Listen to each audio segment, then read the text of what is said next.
y Mancomunidad de Castillo de las Andas.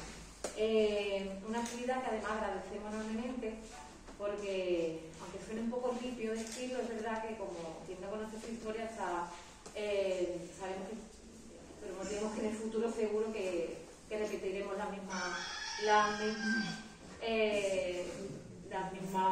sorpresas. Por eso es importante conocer nuestra pasado, nuestra cultura, nuestra vida, nuestra forma de ser, nuestra idiosincrasia, y con este tipo de jornadas que hoy vamos a disfrutar, que esta tarde vamos a vivir, donde primero tenemos la presentación del libro de Jesús Montero y que en la presentación aquí a cargo de nuestro amigo Francisco Malia nos habla de este fascismo y esta represión en Barbate durante la guerra y la posguerra. Yo creo que es un tema que a todos los que estamos aquí, apuesto que a todos nos ha cogido cerca, porque familiares nuestros son de guerra o de posguerra. Y en todas nuestras casas ha habido esas historias dramáticas de las que hemos vivido aquí en Barbate en primera línea. Como digo, son hechos que no podemos olvidar, son hechos que tenemos que ir transmitiendo sobre todo a las nuevas generaciones para que no se vuelvan a repetir y para mirar también a esas personas que lucharon porque nosotros hoy en día tengamos una vida al menos más sencilla y más libre. Y luego de esta actividad tenemos también una conferencia contada y cantada con nuestro amigo Francis Moreno, que está ahí atrás, y en la que lo mismo nos habla sobre las coplas frente al fascismo. Así que yo creo que esta tarde, además de ser didáctica, seguro que va a ser más motivadora, enriquecedora, y que de aquí nos va muy seguro, que siempre lo digo, nos va muy diferente a como hemos entrado, seguro. Sin más, paso la palabra a la presidenta de la Mancomunidad, a Mari Santos, y decir lo mismo. Muchas gracias y disfrutar.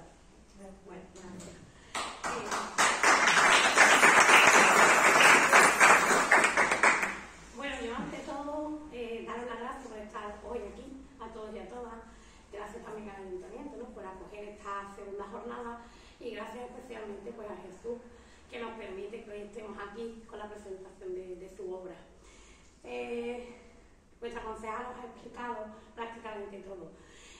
Yo creo que es necesario, y además lo creo fervientemente, que trabajemos la memoria, porque como decía vuestra concejala, si no estamos abocados a repetirlo, y por desgracia tenemos ahí mucho ruido fuera alentando lo que antaño sucedió.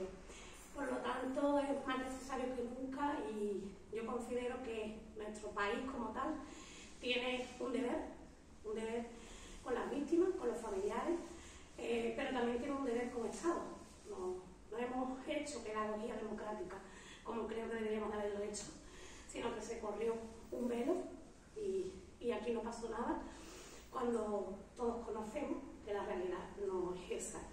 Hoy además, pues las casualidades del destino, Día de los Derechos Humanos, y estamos hoy aquí hablando, yo creo que precisamente de la violación de los derechos humanos, que es lo que se cometió en aquellos años. Es fundamental, por lo tanto, y casualidades, pero ese día que hoy quizás pues estemos aquí hablando de derechos humanos, y con este tema el destino caprichoso a veces, ¿vale? Y yo creo que además de todo eso recoge parte de la historia de vuestro pueblo y en definitiva de todos los pueblos, porque aunque con matices diferentes, lo que sucedió en todos los pueblos se fue replicando unos en otros, y en muchos de ellos no hubo guerra, simplemente pues hubo un alzamiento y una represión brutal, pero como guerra como tal, sobre todo en pueblecitos de la comarca, no hubo, porque no se produjeron ese tipo de acontecimientos. Por lo tanto, muy contenta de que podamos recoger la obra de vuestro vecino y que quede también patente y materializado en este libro, pues la historia de vuestro pueblo, que al final nos enriquece a todos y a todas. Espero que disfrutemos, y después también con los compañeros Santiago y Francis, que nos darán la conferencia con toda eternidad.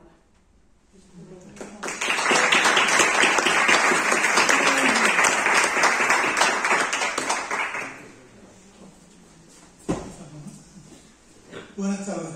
En primer lugar, agradecer a Jesús que haya contado con mi persona para hacer la presentación, también quiero, aunque él va a hablar más de esto, quiero también un recuerdo para Antonio Carito, que fue sobrino de los hermanos Carito, ¿no?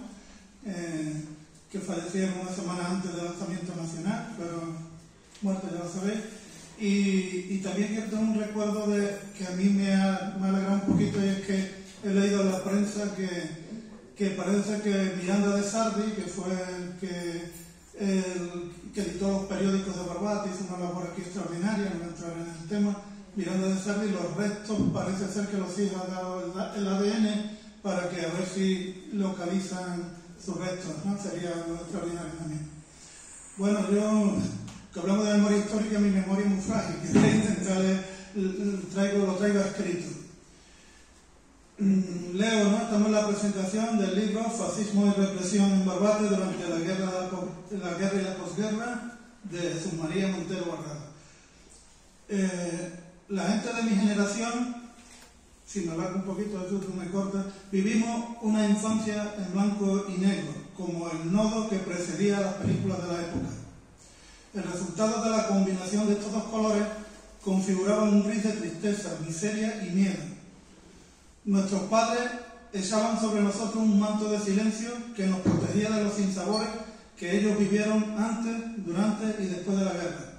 Solo así se explica que pudiéramos disfrutar de la luz, el color del cielo y el mar y el verde de los pinos de nuestro hermoso entorno natural, ajeno a la triste experiencia colectiva por las que ellos habían pasado. El que les habla nació en Barbate de Franco, en la calle General Yagüe, y estudió en el Colegio Público Generalísimo Franco, sitio en la calle del mismo nombre. El callejero de Barbate estaba lleno de nombres de generales y afectos al régimen impuesto por los sublevados del año 1936.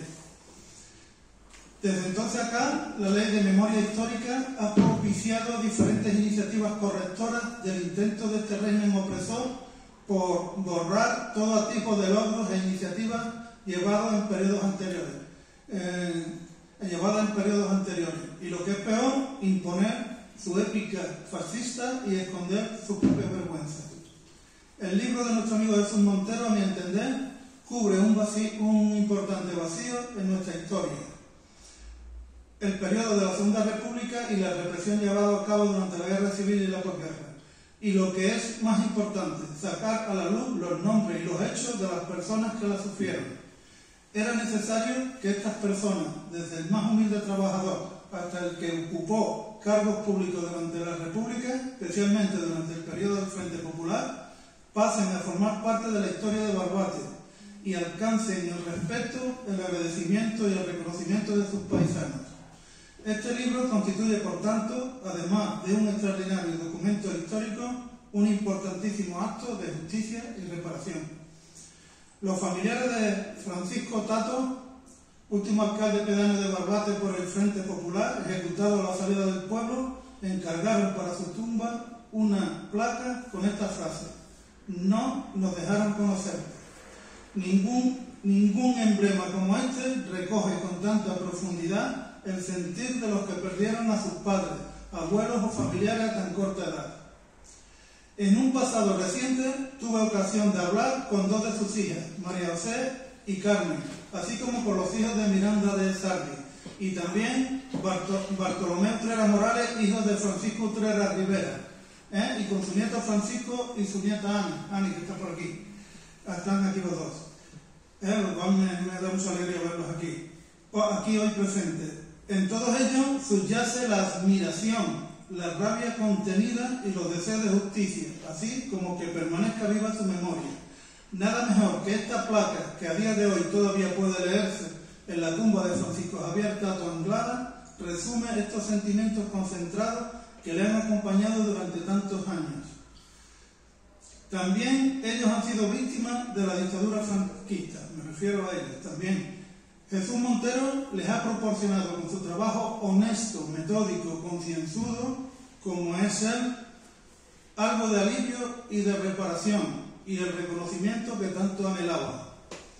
Además de los ejecutados y asesinados en los prolegómenos de la Guerra Civil y durante la misma, casos de Juan y Manuel Caro Marín, los hermanos Carito, y las otras 10 personas de las que se ocupa el libro están los barbateños y barbateñas que sufrieron cárcel, destierro, incautaciones de bienes, pérdidas de trabajo, miedo y estado de vigilancia permanente.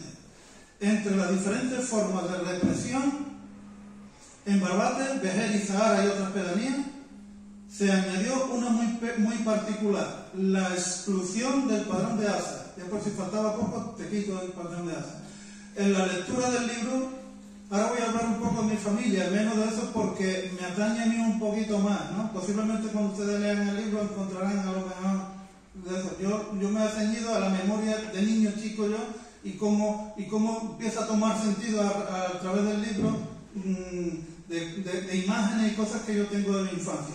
Dice, en la lectura del libro descubro que mi tía abuela por parte paterna, Inés María Cifuentes, una de las incluidas en el informe municipal sobre asas de suerte de 1936, fue catalogada como la más comunista de Barbate. Me entero yo ahora. Me sorprendo también que Bartolomé Reynoso Malia, que regresó en estado de mente de la guerra, era aquel señor cuidado por su prima Ángela Muñoz Malia, vivía en uno de los cuartos de la casa donde nací yo, y en la que al parecer estuvo ubicado el Ateneo Libertario, al que pertenecía José María Reynoso el Moro, con quien tuve la suerte de echar mucho rato de charla en su tallercito de la calle Colón. A los niños del patio nos imponía la figura misteriosa de este hombre de Bartolomé Reynoso, ¿no? Aquel hombre corpulento pero inofensivo que vivía en un permanente estado catatónico. Todas estas personas que nombro eran primos de mi padre. Ángela, además, era la casera que nos tenía alquilado un cuarto y una cocina que lindaba pared con el cine Malia. Otra persona vinculada a mi familia que cobra importancia en el libro es mi tío Francisco Medina Grau, el maestro Medina, militar republicano, primeramente condenado a muerte, después indultado, degradado y desterrado a Barbate, donde antes de regentar una escuela, el famoso maestro Medina, que ha sido maestro de muchas generaciones aquí más antiguos que yo, ocupó algún trabajo relacionado con la construcción de los búnkeres instalados en nuestras costas. Se casó con Josefa María Domínguez, mi tía Pepa, que estuvo a punto de ser rapada por bordar una bandera republicana en los bajos de una cortina. Quiero hacer referencia también, ya que están aquí, y he hecho referencia también al padre y al tío de Ani y de Francisco, a mi amigo Sebastián Muñoz Gómez, amigo de colegio. Todo lo que yo he leído aquí sabe de qué va, porque él estudió también en el colegio Generalísimo, y luego yo soy maestro allí, pero ya tenía otro nombre más bonito, decir, porque en las últimas fases de su vida acogió en su casa a su tío Diego Guerrero Pérez, condenado a 12 años de cárcel por la adhesión a la rebelión, y se ocupó de dirigir varios escritos solicitando una indemnización para su tío, de la que se convocaron legalmente entre los años 1993, en 1908 y 2001, por haber estado 1998 y 2001, por haber estado recluido en la prisión militar de Cuatro Torres de San Fernando, hecho que no pudo demostrar por haberse quemado los archivos de la Capitanía General de San Fernando. Me fastidió mucho también, parece como si tuvieran ellos la culpa de que se quemara la de esto, ¿no? Tan rigurosa la burocracia que fue para no concederle la ayuda. Se murió sin recibir esa ayuda.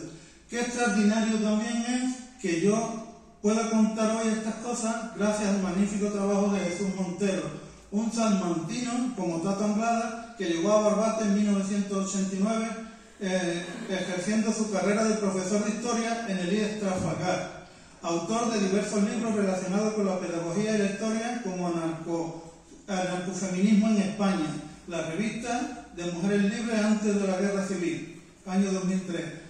Compartiendo autoría con Juan Antonio Criado Atalaya, publicó La educación en Barbate durante la época franquista, Política Municipal y Acción de Estado, 1938-1975. Este libro lo publicó en el 2005. También tiene un libro que se llama Belino González Fraile, la recuperación de un desaparecido en Salamanca durante la Guerra Civil, 2008-2020, aún sin publicar. Y como podrán ver ustedes en la solapa del libro, es autor también de muchos artículos en revistas, publicaciones y portales electrónicos de carácter histórico. Yo particularmente les recomiendo hacer a su blog, que se llama Entre el mar y la meseta, y por supuesto está ya la obra que nos ocupa. Los rasgos que en mi opinión definen a Jesús, algo anticipado ya antes, es conocimiento, método, capacidad de trabajo, tenacidad, compromiso, modestia y pasión por la investigación histórica. Creo que todo ello se desprende en cada una de sus páginas. Jesús dedica con acierto un capítulo final a modo de compendio titulado Índice biodocumental de las personas represaliadas, que ayuda a entender mejor las vicisitudes de estos héroes olvidados. Y a veces incluso después de empezar el libro por el final, y con lo cual se situaría mejor después. En cuanto al compromiso con la memoria histórica, antes incluso de que ésta se aprobara, la implicación de Jesús Montero no se ciñe solamente a sus publicaciones, sino también a su activa participación como concejal de Izquierda Unida en las propuestas llevadas a pleno entre los años 2001 y 2006 para la eliminación del callejero de los nombres y hechos relacionados con la dictadura, así como los símbolos franquistas que tan profusamente ha precedido la vida pública de Barbate. El grito "No nos dejaron conocerte" de las hijas, hijos y familiares de Tato, grito que representa a todos los damnificados por la dictadura, sigue en un frontal de la única tumba a ras del suelo del cementerio de Barbate. Parece que no mereció enterrarse en un nicho como otro cualquiera. Como símbolo y aviso de lo que nunca más debería ocurrir en nuestro país. Jesús María Montero Barrado, con esta publicación que han tenido el acierto de editar la Mancomunidad de las Andes de la Diputación Provincial de Cádiz, ha contribuido a hacerles justicia y a rebajar el eco de ese grito que se apagará definitivamente cuando se haya resarcido la memoria de todas y cada una de sus víctimas.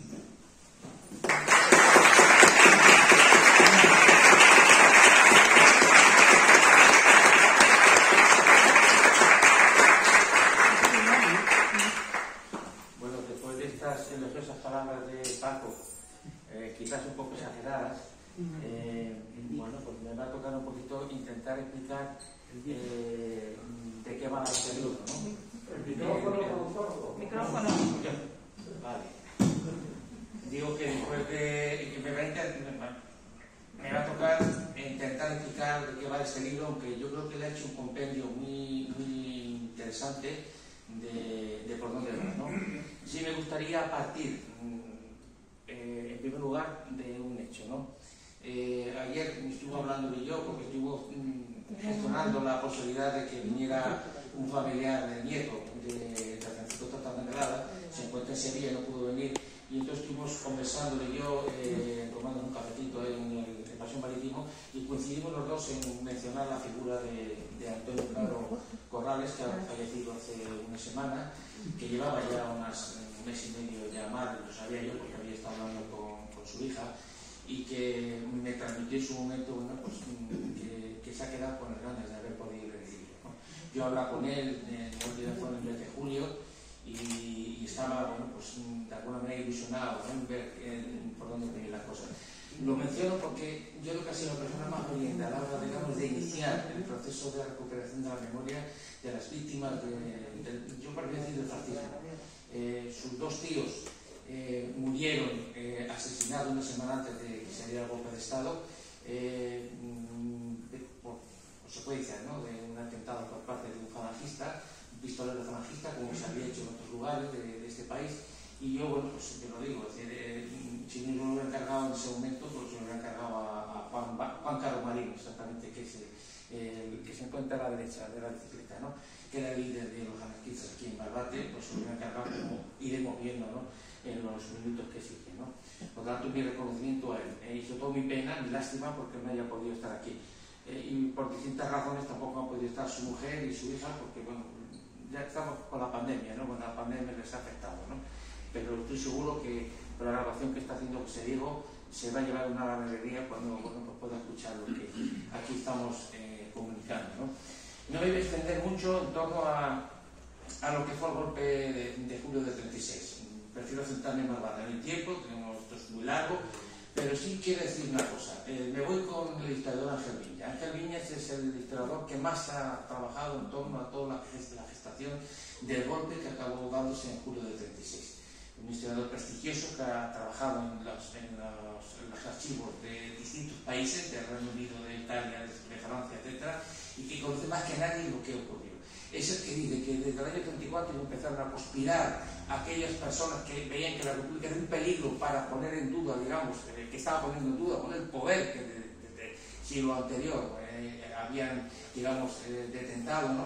Y que no tuvieron ningún tipo de remedio cuando en febrero del 36, cuando el Frente Popular ganó la elección, y dijeron ya la vía de las elecciones no nos sirve, vamos por la vía militar.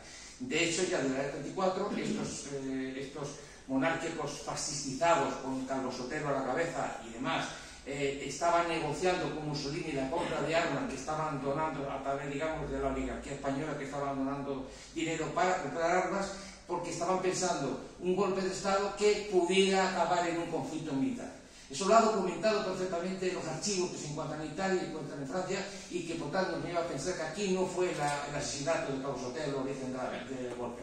De hecho, estaba previsto ya con anterioridad, y sobre todo desde el mismo 17 de febrero del año 36, cuando el propio Francisco Franco le dijo al presidente del gobierno, Portela Valladares, le dijo, si quieres declarar un estado de guerra, ¿no? Estaba claro que iban por ahí. Tenemos a un señor en la parte izquierda, que era Emilio Bola, que fue el que se encargó de organizar toda esta trama militar que acabó con el golpe, y que me gusta mucho leer su instrucción número 1 que envió en mayo del año 36, cuando dijo, no la voy a leer completa, voy a leer el principio. La acción ha de ser en extremo violenta para reducir lo antes posible al enemigo, que es fuerte y bien organizado. No quiero seguir, porque eso se encuentra en el libro, se encuentra en la bibliografía que está publicada por todos los sitios, y que lo vamos a ver ahora mismo, porque el libro va por ahí, y vamos a ver cómo esa acción violenta, en este caso contra los apartheid, bueno, pues también tuvo lugar, ¿no? Bueno, no me voy a extender tampoco en lo que ocurrió en Barbate y en Vejer. Entonces Barbate, sabemos que pertenecía a Vejer, cuando se da el golpe en Barbate, desde el primer momento está controlado por los carabineros y la Guardia Civil, y se dedican a detener a los dirigentes sindicales, políticos de izquierda, entre Sultato, por ejemplo, ¿no? Y eso se está documentando, y total, en Barbate no pasó nada, incluso en Zara. En Vejer hubo resistencia, 2 días, hasta el día 20, en que bueno, pues llegaron los regulares, ¿no? de Cádiz, y bueno, pues acabaron con la resistencia. Me gusta poner esa fotografía. A la derecha se encuentra el general José López Pinto, jefe de los golpistas aquí en Cádiz. Por cierto, se lo digo María, que está representando al ayuntamiento, todavía tenemos la placa en la calle José López Pinto, hay que quitarla, eso está en contra de la ley de memoria histórica. Él es un golpista, es uno de los, por tanto, responsables de las matanzas que se produjeron en Cádiz, por tanto debe retirarse esa placa. Ya a la izquierda se encuentra, en el centro, ¿no?, el gobernador, era militar en reserva, el gobernador, ya se me va, Zapico, creo que era Casimiro Zapico, se me va el nombre, pero Zapico, que, bueno, pues se puso a golpe, evidentemente, fue detenido de inmediato en Cádiz y, bueno, pues fusilado en el mes de agosto, ¿no? Es el signo, digamos, de los que apoyan y de los que se oponen al golpe de Estado, ¿no? Pero ya no me quiero ir a Barbate, ¿no? He preferido guiar detalles, ¿no? Porque hay documentación, conseguí documentación del archivo militar de Ávila, pero eso está en el libro, y por tanto que no he conseguido toda la que quería, porque no me han facilitado lo que yo todas las veces he pedido, pero bueno, nos vamos, digamos, a Barbate, la estación de Barbate.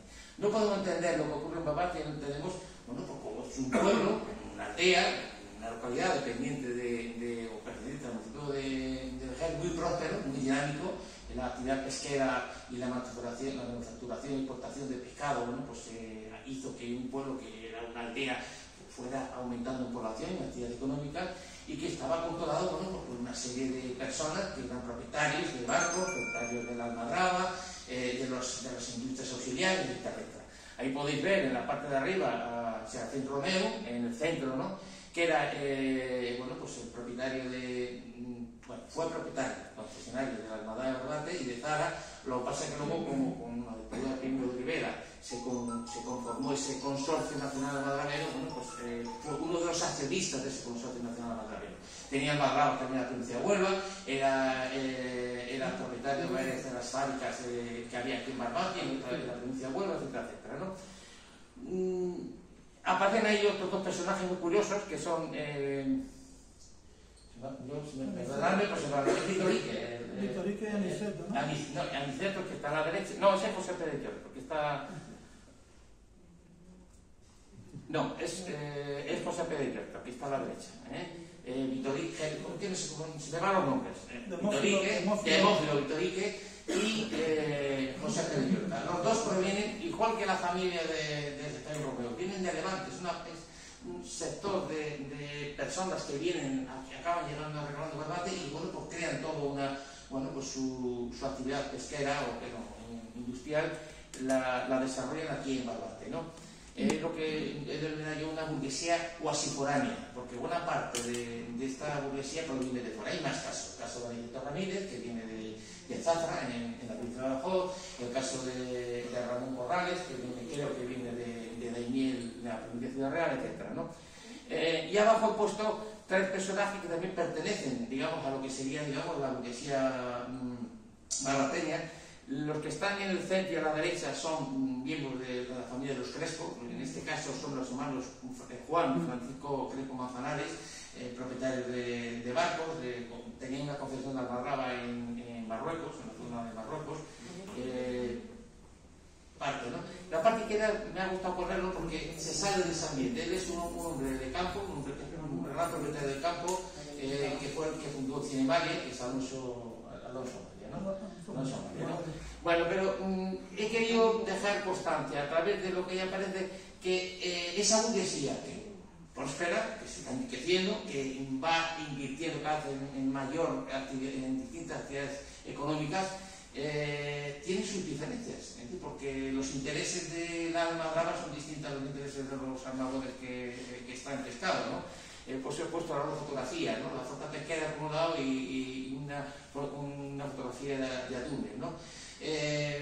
Por ejemplo, la pesca de la sardina no le interesaba a don Almadrabero. ¿Por qué? Porque le fastidiaba, digamos, su actividad, digamos, de extracción de atunes, ¿no? Claro, eso perjudicaba a los armadores que querían, aparte de irse al norte de Marruecos, también recoger sardina en la zona, digamos, nuestra, ¿no? De la bahía de Barbate. Y la clave se encuentra en dónde se debe ubicar el puerto. Hay una gran controversia por parte de Serafín Romeo, le interesa un puerto fluvial, porque bueno, la flota queda amarrada más de la mitad del año y ahí queda tranquila durante la mitad del año, mientras que los armadores la quieren en la costa, ¿no? Al final del año 32 gana, digamos, la opción que quería Serafín Romeo, entre otras cosas porque el puerto fluvial era más barato que el otro. Entonces el gobierno decidió, bueno, se había decidido una teoría que se empieza, digamos, ya a aplicar a partir del 32, bueno, pues se van por la opción más barata. Esta actividad económica tiene, digamos, o este sector de la burguesía barbatina tiene su contrapartida, digamos, en lo que es una mayoría social, que son de trabajadores, de la mar, armadraberos, marineros del cerco, trabajadores de las manufacturas, trabajadores de industrias auxiliares. Ahí podéis ver, bueno, pues un grupo de armadraberos en la parte de arriba, fotografiado, abajo una fábrica de conservas, ¿no? Y en la derecha el Celler de Zapal, ¿no? Donde vivía una buena parte de la población barbatina, sobre todo la población europea trabajadora, en el Barbate y su entorno, ¿no? Del año 59 hay un relato que hace un barbateño que firma en una revista de la CNT desde París, está editada en París, porque está haciendo una semblanza de Juan Caro Marín y dice de lo que hay en el Zapal, ¿no? Dice: el Zapal, el más popular de sus barrios, donde vive la mayoría de los trabajadores de este puerto, en verdaderas pocilgas, en barracas de madera y latas, con la techumbre de paja. Esta es la realidad de buena parte de la población barbateña, trabajadora, que bueno, pues vivía en condiciones de largas horas de trabajo, salarios muy bajos, condiciones, digamos, higiénicas nefastas, etcétera, etcétera, ¿no? Dentro de este microcosmos barbateño surgen líderes sociales y políticos que intentan mejorar las condiciones de vida de esta mayoría social, ¿no? La parte de arriba he puesto dos que actuaron sobre todo en los años 20. Uno estaba vinculado al Partido Socialista, que era Sánchezito, José Sánchez, ¿no? Sánchezito, Sánchez Ponce, que estaba vinculado al Pósito de Pescadores, y el otro era José Miranda de Sarri, un chipionero que acabó llegando a Barbate porque se le acusó en su momento de haber participado en un grupo anarquista de terrorista. Al final se redujo en Barbate, lo cogió un tío suyo y aquí se quedó trabajando también en el Pósito de Pescadores, primero como listero, ¿no? en las actividades de pesca, y luego al final también en el Pósito de Pescadores. Los dos de alguna manera tenían vinculación con el socialismo reformista. Muy importante, lo digo que lo sepáis, a lo mejor una cosa que resulta curiosa. Durante la legislatura de Primo de Rivera hay un sector, el mayoritario del OGT, que decide no enfrentarse a la dictadura y decide o acepta participar en los llamados comités paritarios para conseguir mejoras laborales, digamos, a los trabajadores, ¿no? Entonces, ese sector que estaba liderado por Francisco Caballero, que fue después el más radical de los solistas a partir del año 33 en España, bueno, pues actuaron dentro del sistema para ir mejorando, consiguiendo mejoras. Y ahí tenemos los dos personajes, populares en su momento. En el caso de Miranda de Sarri, además, muy vinculado a Serafín Romeu, y luego fue el hombre que se encargó de editar, básicamente, de escribir, ¿no? Y de promocionar los distintos periódicos que defendían la segregación de Barbate al municipio de Vejer, ¿no? Luego, Sánchezito acabó muriendo, esto lo sabe Paco, de lepra, ¿no? Los años que estaba enfermo, no participó en la actividad política durante la República, estaba enfermo, y Miranda de Sarri acabó yéndose de Barbate en el año 31. Se fue primero a Tarifa y luego acabó recalando en Cádiz, ¿no? Y luego pues tenemos a Francisco Tato, que era farmacéutico militar, que acabó viviendo en Barbate y se convirtió en el principal referente político de denuncia de la corrupción que había en determinados sectores de la sociedad barbateña, sobre todo en el mundo de la medicina, de la farmacia, el aprovechamiento del agua por parte del Consorcio Nacional Almadravero, que venía de los chorros pero que no revertía en el pueblo. Denunciaba todo, se metía con todo el mundo porque denunciaba, digamos, todo lo que había, digamos, de irregular, de ilegal o de injusto en este país, ¿no? En la derecha aparece Juan Caro Marín, que es el hermano el mayor de los dos hermanos que murieron. Era una cosa que está perfectamente definida, una de las cosas que he ido, investigando, ¿no? Era el líder de los anarquistas en Barbate, era un hombre, lo vamos a ver, ahora lo decimos a través de un texto que viene en la siguiente diapositiva. Luego está Francisco Raza Basayote, un agricultor campero de la zona de San Ambrosio, que llegó a ser concejal por el Partido Socialista en la gestora que se formó de los meses de gobierno del Frente Popular, entre enero y julio, ¿no? Otro también fue Manuel Abel Romero, un maestro de Zara, originario de la localidad de Bonanza en San Lucas de Barrameda, que, bueno, pues por lo que sabemos, el libro se puede ver, tenía su referente en esa pequeña aldea que entonces era Zara de los Atunes, ¿no? Y luego a la derecha tenemos a Francisco Utera Rivera, un almadravero, amante del carnaval. Ahora Santiago nos va a dar a conocer más detalles de este hombre, ¿no? Y que era uno de los líderes provinciales de los almadraveros, del sindicato de la CNT, en el ramo de la almadraba, y que fue una de las dos personas que negociaron con la patronal almadravera en la huelga que se produjo en el mes de junio en la provincia de Cádiz, ¿no? Son, digamos, las personas que de alguna manera podemos decir que representan, ¿no?, lo que sería, digamos, la defensa o el liderazgo de la defensa de los intereses populares. En Barbate también, como en otros lugares van apareciendo fascistas. Tenemos noticias de que a principios de 36 ya se forma el primer núcleo fascista. No sabemos cuándo se origina, pero por los documentos que he ido indagando, que he ido investigando en distintos archivos, fue a principios de año, del 33, cuando se forma el primer núcleo fascista, la Falange, ¿no?, en Barbate, que tiene a Agustín Barbaro como líder, ¿no?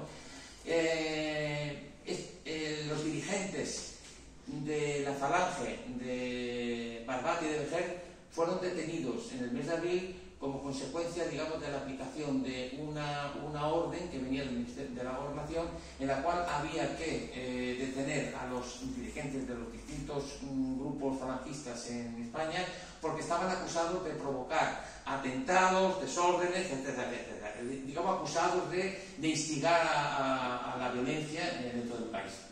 Hubo distintas detenciones. José Antonio estuvo detenido del Primo Rivera, ¿no? Estuvo detenido del mes de marzo, y aquí en Barbate se tuvieron, perdón, Barbate y Vejer, se tuvieron a esos personajes que están ahí, no los voy a leer, son los que ahí aparecen, ¿no? De Barbate pues aparece Agustín Barro, aparece Guerra, aparece Martínez Castro, etcétera, etcétera, ¿no? Son el libro, se puede ir viendo los detalles. Pero atención, muy importante, porque aquí suele haber siempre confusiones a la hora de entender esto de las detenciones. Primero se detiene a ese núcleo en el mes de abril, consecuencia de la aplicación de una orden del Ministerio de la Gobernación, porque se considera que desde Falange estaban propiciando atentados, situaciones violentas, digamos, en el país, ¿no? Bueno, y llegamos al mes de julio, una semana antes de que se inicie el golpe de Estado, el día 10, el 11, ¿no? Perdonad porque se me van siempre los detalles. El día 11 tiene lugar un suceso, digamos, luctuoso, que es la muerte, asesinato de los dos hermanos Carmarín, Juan y Manuel. Juan, el que está a la derecha de negro, y Manuel, que está a la izquierda. Juan mayor y Manuel pequeño. Juan, el dirigente sindical, político sindical del anarquismo en Barbate, y Manuel, su hermano, los dos albañiles. Los sucesos, o el suceso ocurrido, se ha escrito mucho, se ha escrito mucho. La prensa del momento, Diario Cádiz, nos reflejó lo que ocurrió. Los testimonios que se han ido dando, sobre todo por Antonio Carlos Corrales, ¿no?, pues apuntan en una dirección. Está el libro de Florido de Corral, que ha indagado en su momento, eso lo escribió hace unos 20 años, estuvo preguntando a gente que había conocido en ese momento, tenía testimonios morales. Y yo he conseguido, además de todo esto, un artículo que viene de, lo he dicho antes, se publicó, una sembrada, se publicó en una revista de artistas en el año 59, firmado por un tal José Utrera. Dice que es barbateño y explica de él, bueno, pues, quién era, qué importancia tenía, etc., ¿no? Lo voy a leer porque creo que es interesante. Dice, esto fue mi amigo, un gigante rodeado de un mundo hostil y de una patronal sin conciencia de mentalidad feudalista. Estaba dotado de un espíritu quijotesco, inteligencia y dinamismo sin par. Poco después fue nombrado secretario de las Funciones Libertarias, desde cuya secretaría dio pruebas de sus dotes de organizador. Era un autodidacta, por lo que se ve muy inteligente, con capacidad de liderazgo. Fue el hombre que hizo que de la CNT, que era un sindicato más, en el libro lo podéis ver, aquí está documentado cómo se intentó formar un sindicato del UGT, que quedó, sobre todo en el mundo de la mar, que se acabó integrando en la CNT, pero sobre todo en el año 36, cuando la CNT en Barbate cobra importancia. Va a participar en la huelga de la construcción del puerto, en todos los conflictos que hay en el puerto, de la construcción del puerto en la primavera, los que hay en la construcción, huelga, todas esas cosas, y luego también en la huelga de almadraberos en junio de ese año, ¿no?, con Francisco Utrera como uno de los líderes, ¿no? Hay un, en fin, está documentado también que ¿cómo se dice?, el Congreso Confederal de la CNT, que tiene lugar en el mes de mayo del año, creo que fue en el mes de mayo del año 36, hay datos de el número de afiliados por localidades, ¿no? Y entonces Barbate tiene 1.700 afiliados a CNT. Es, digamos, una barbaridad en el sentido de que es elevadísimo el número de afiliados que tenía aquí en Barbate la CNT.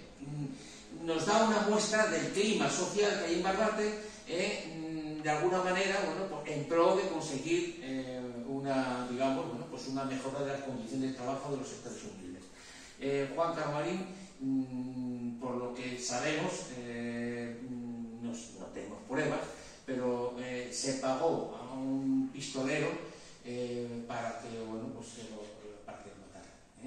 En el momento que se produce eso, bueno, pues el hermano va a ver qué pasa y dispara también al hermano. Muere primero el hermano y después él murió el día siguiente porque lo trasladaron a Cádiz y murió en el hospital Moda, ¿no? Que finalmente, ¿no? Y es donde quedó enterrado. Que por cierto el otro día estuve en Cádiz y ya me han dado los datos de en qué parte del cementerio está cerrado ahora mismo, ¿no? Estuvo enterrado y no sabemos, está por ver, no sabemos si esos restos existen o no existen, por distintas vicisitudes, pero bueno, estoy, digamos, en ello, he conseguido, bueno, hablar con personas que van a indagar a ver qué pasa, o sea, dónde puede encontrarse Juan Carmarín, ¿no?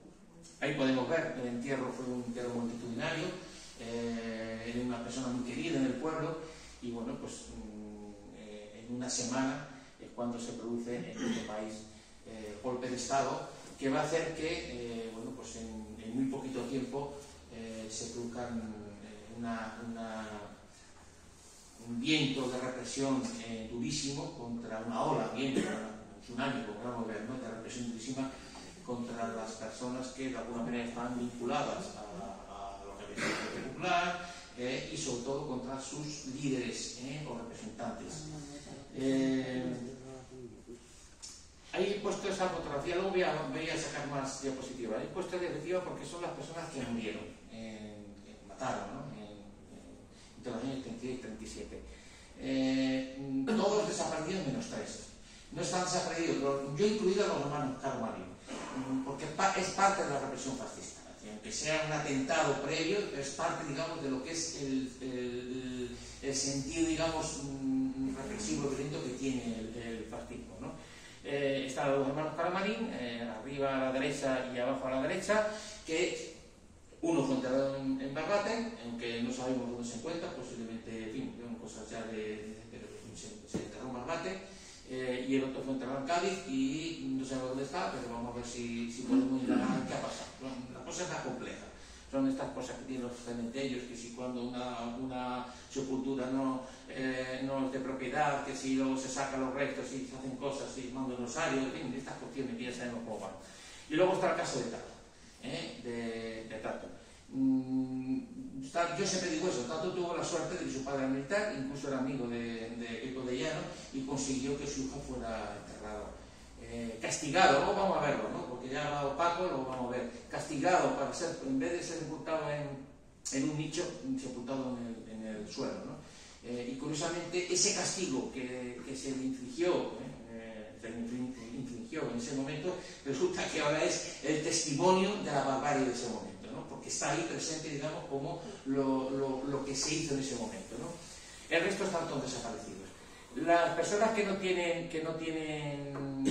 fotografía, en fin, no tienen rostro, es que yo desconozco quiénes son. Quiénes son, digamos, no tenemos fotografías, si se algo que fue de ellos, evidentemente, ¿no? Francisco Brazos Sayote, concejal del Partido Socialista, agricultor, José Melero Ladón de Guevara, luego hablaremos de él, marinero, Francisco Utea Rivera, Almarravero, José Miranda Sari, que me gusta ponerlo porque no viviendo en Barbate y muriendo en Cádiz, ¿no? Y detenido en Cádiz o allí desapareció, me gusta incluirlo en Barbate porque es parte de la historia de Barbate, ¿no? Y fue un referente. El hermano de Francisco Utrera, José Utrera Rivera, que era marinero también fue fusilado y está desaparecido.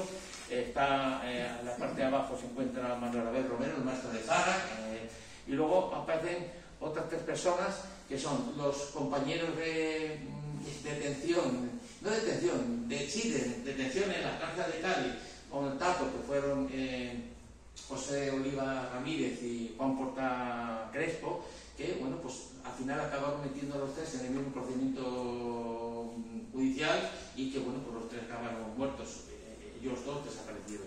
Y por último se encuentra otro este era mariscador, se llamaba Francisco Domínguez Benítez, que bueno, también fue detenido y también está desaparecido, ¿no? Ya hablaré de ello, porque una de las cosas, no me referí al principio, pero lo voy a decir ahora. Es decir, este trabajo de investigación es un trabajo que está basado en la documentación que se ha encontrado en el archivo de Vejer, en el archivo de Barbate, en el archivo de Diputación Provincial de Cádiz, en el archivo militar de número 2 de Sevilla, donde se encuentran buena parte de los procedimientos, los sumarios, los procedimientos judiciales contra las personas encausadas. Luego también se documentada en una histórica que se encuentra en Salamanca, de distintos archivos que, bueno, pues no he accedido a ellos, pero he solicitado información, en algunos casos me la han dado, en otros no. El caso de la Nación Militar de Ávila, la Asociación de la Reproducción de la Universidad de León, que me han mandado unos documentos interesantísimos.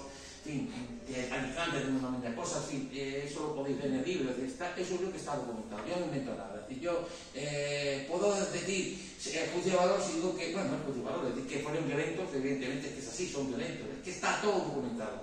Y además vamos a ver algunos de los documentos que nos permiten conocer qué fue de ellos y que hasta ahora estaban desconocidos, digamos, en lo que sería, digamos, lo que más o menos podíamos entender, ¿no? Mirad, dentro de la represión que hubo en España se habla de tres momentos. Esto lo hablan los historiadores, por ejemplo Francisco Espinosa, ¿no? Un historiador extremeño que ahora está trabajando el profesor en Sevilla, habla de esos tres momentos. El momento primero, que es el de como lo llaman la hora exterminadora, que es el que se aplica a los bandos de guerra. Como lo que dijo Emilio Bola, el golpe debe ser en extremo, la acción debe ser en extremo violenta, ¿no? Militares actúan como si estuvieran en una situación de guerra, van a por el enemigo, lo fusilan y lo hacen desaparecer. En ocasiones también le echan una mano las milicias falangistas y carlistas, en el caso del norte, ¿no?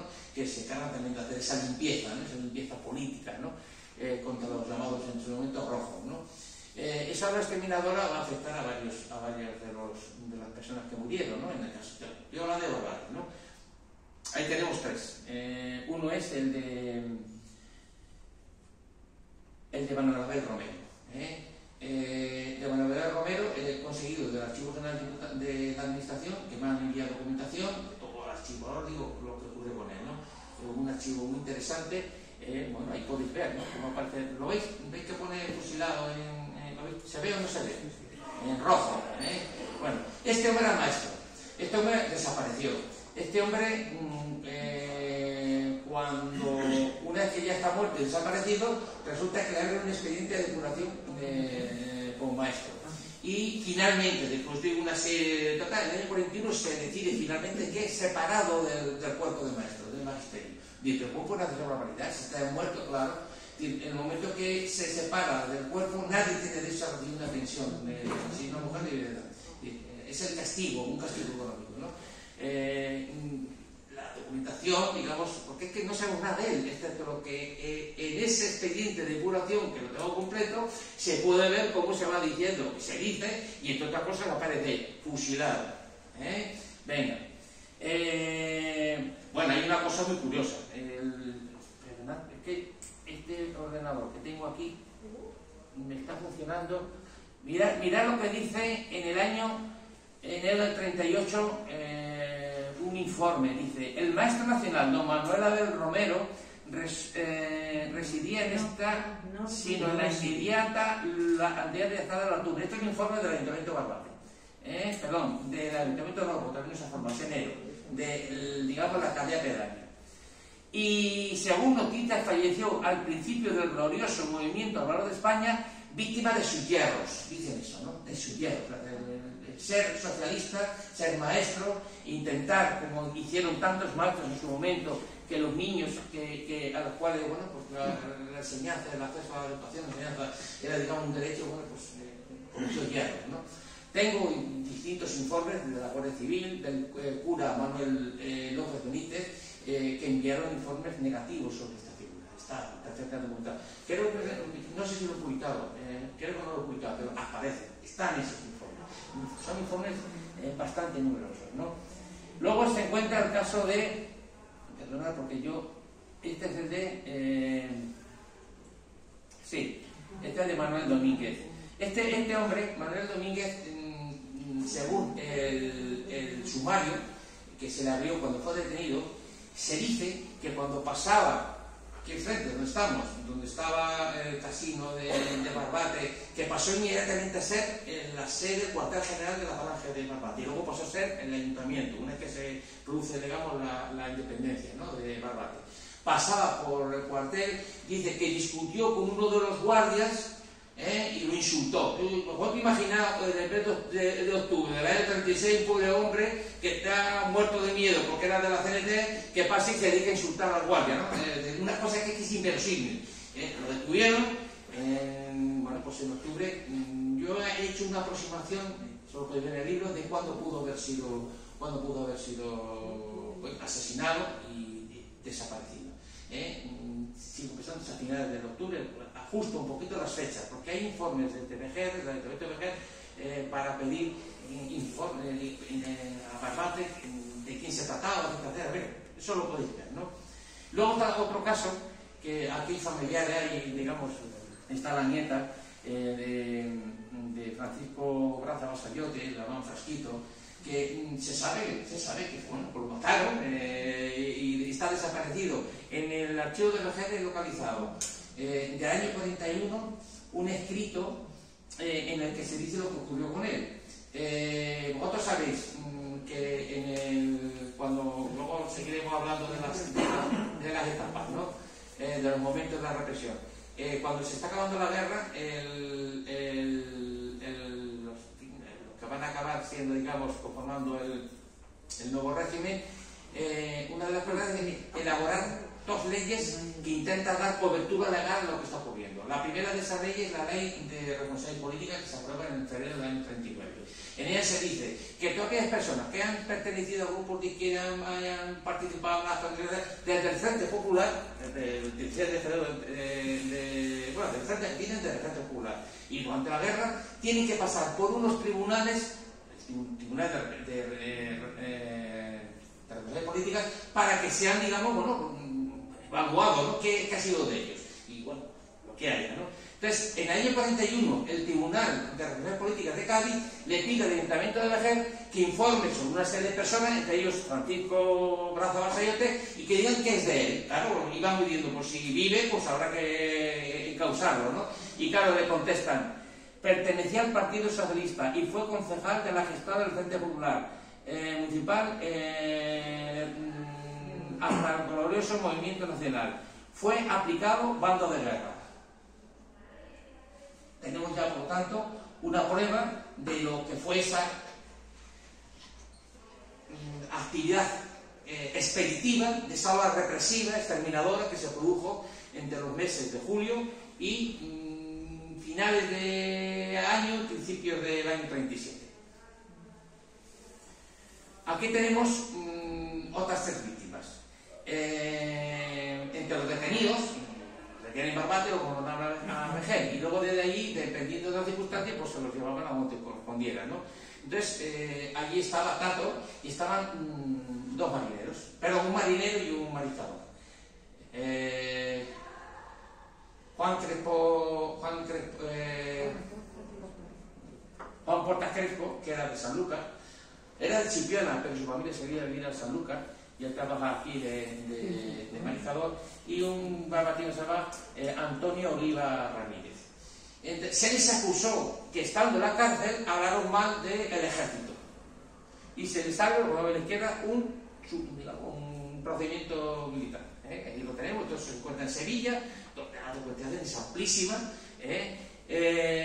Bueno, pues yo he fotografiado un escrito que me imagino que se haría desde Barbate, no tiene firma, de Antonio Oliva. Fue detenido por decir que Tarifa fue bombardeada, este hecho resultó, pues es igual.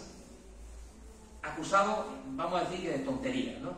Sí, van diciendo que si se destacó, que si era rojo, todas esas cosas, ¿no? Estas dos personas acabaron asesinadas y desaparecidas entre septiembre y octubre del año 36. ¿Por qué lo sabemos? Porque hay documentos en distintos archivos que dicen un año después que se les había aplicado el bando de guerra. El más conocido de estos tres encausados era Francisco Tato. Francisco Tato. Se tienen cosas muy curiosas de él en todo el procedimiento militar. Sí lo digo porque es una cosa que se ha hablado en algunos libros como consecuencia de testimonios por parte de familiares. Yo he leído el sumario de arriba abajo y eso de que Tato intentó huir, eso yo creo que no es cierto, porque no aparece en ningún momento digamos, en todo el procedimiento, porque son declaraciones por aquí y por allá. Tato lo detuvieron en el primer momento. Él intentó hablar con los jefes policiales, con los carabineros y con los jefes de carabineros, y Merelo, que los nombres son ruinas, y luego con el cabo de Guardia Civil, que era el naval, el comandante naval, y lo detienen, y lo mandan allí, y bueno, pues lo acusan de haber proferido insultos al ejército. A los tres los mandaron de inmediato a Cádiz, allí estuvieron. Claro, Tato, de alguna manera, es una persona importante, su padre era militar, intentó como fuera, bueno, pues sacarlo o lo que fuera, no lo consiguió. Esto es nuevo, me lo ha facilitado Paco, porque se lo ha facilitado un familiar, un nieto de Tato, ¿no? Es la transcripción, no es el original, la transcripción de una carta que envió en el 31 de julio Tato a la familia, que bueno, pues le dice lo de siempre, ¿no? Pues, lo que se dice en estas circunstancias, ¿no? Que espera que la cosa se solucione y todas esas cosas, ¿no? De los documentos que aparecen en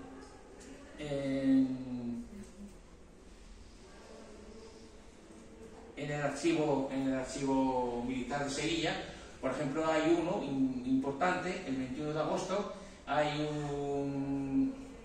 un escrito por parte del juez Cipriano, no me acuerdo cómo se llama, Cipriano, que está cortado, no sé cómo se llama, del juez, digamos, que está instruyendo la causa, en el que dice: tengo el honor de comunicar a usted que, cumpliendo orden del señor gobernador civil, ha sido entregado a la fuerza pública para su conducción a la prisión de Barbate el detenido a su disposición don Francisco Tato Anglada. Dios guarde usted muchos años, 21 de agosto del 36.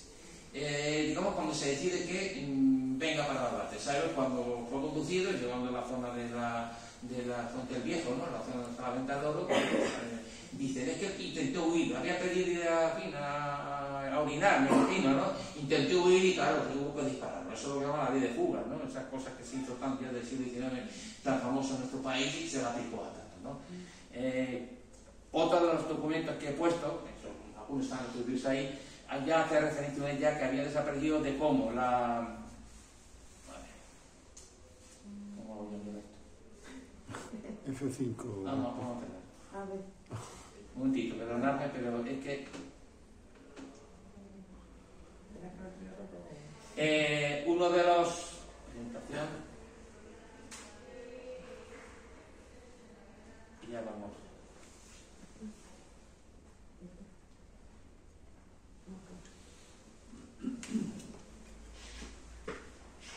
Bueno, ahí estamos, ¿no?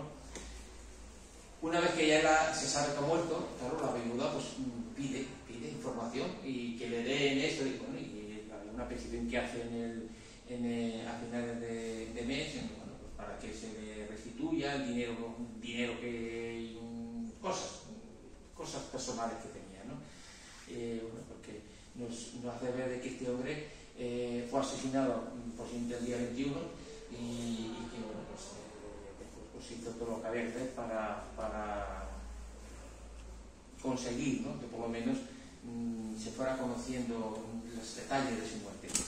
Se ha investigado por parte de aquí está Santiago, eso sí aparece reflejado en el juzgado de Chiclana, ¿no? De cómo se registró aquí la muerte, ¿no? Santiago, en el caso de Tato, esos detalles ahí estoy un poco perdido, digamos, yo me he ido más a lo que yo he ido indagando desde el archivo militar, ¿no?, de Sevilla. Luego tenemos otra persona, bueno, estamos en esa primera ola, la hora exterminadora. A principios del año 37 viene lo que llama la segunda ola exterminadora. Pero la segunda ola de represión. Esta segunda ola ya empieza a hacerse de una manera más formalmente legal. Son consejos de guerra que se forman y que se encargan de juzgar a las personas detenidas, ¿no? En medio de estas dos cosas nos encontramos con un personaje muy importante en Barbate, que es Francisco Utrera Rivera, el líder de la Jornada Rebelde. Francisco Utrera Rivera fue detenido en el primer momento del golpe, ¿no?, y estuvo encarcelado en la prisión de Cádiz. Y allí estuvo, en la prisión de Cádiz, ¿no? En febrero del 37 se decide que pase a la prisión del puerto de Santa María. Esto lo sabemos, los detalles, digamos, de esto lo sabemos gracias a la labor que la madre de Francisco y de Ana, decime de nuevo, se me olvida, nuestra abuela. Nuestra abuela. Ana Morales. Ana Morales, sí. Hizo para saber qué había pasado con su marido, Ana Morales. En el año 77 solicitó a la cárcel de Cádiz que le dijeran qué había pasado con su marido. Y ahí tenemos una certificación, no la he traído, está en el libro, una certificación donde se dice que él salió de la cárcel de Cádiz en una fecha determinada del mes de febrero y que yo no sé nada más. Por tanto, iba al puerto y en el puerto no hay constancia de nada. En el puerto no hay constancia de nada. Sí sabemos que a través, por ejemplo,